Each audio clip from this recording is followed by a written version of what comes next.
Patuloy na tinututukan ng Philippine Coast Guard ang tinaguriang The Monster Ship ng China Coast Guard na rumoronda pa rin sa exclusive economic zone ng Pilipinas.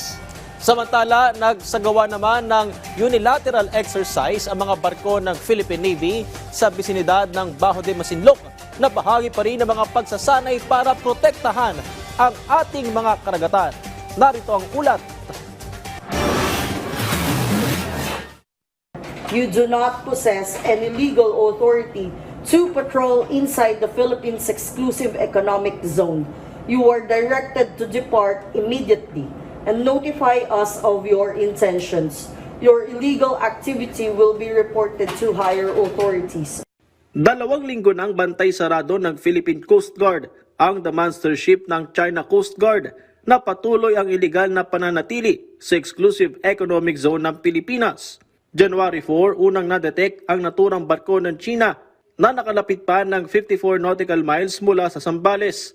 Pero dahil sa mahigpit na pagbabantay at pagtataboy ng PCG, napapanatili na lamang ang distansya ng The Monster Ship ng 60 hanggang 70 nautical miles. Sa ngayon ay tinatapatan ito ng barko ng PCG na BRP Gabriela Silang. Dati nang nanawagan ang pamahalaan sa China na paalisin ang The Monster Ship sa EEZ ng Pilipinas dahil ang pananatili nito ay paglabag sa Philippine Maritime Zones Act maging sa itinakda ng UNCLOS at 2016 Arbitral Award.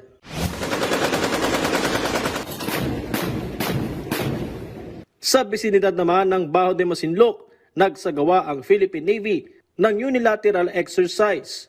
Nanguna rito ang mga barko ng Navy na BRP Antonio Luna at Del Pilar class patrol vessels na BRP Ramon Alcaraz at BRP Andres Bonifacio. Kasabay ng pagpapatrolya sa West Philippine Sea, layon daw ng ginawang pagsasanay na pagbutihin pa ang paghahanda at interoperability ng Navy alinsunod sa kanilang mandato na protektahan ang karagatang sakop ng Pilipinas at territorial integrity. Patrick De Jesus para sa Pambansang TV sa Bagong Pilipinas.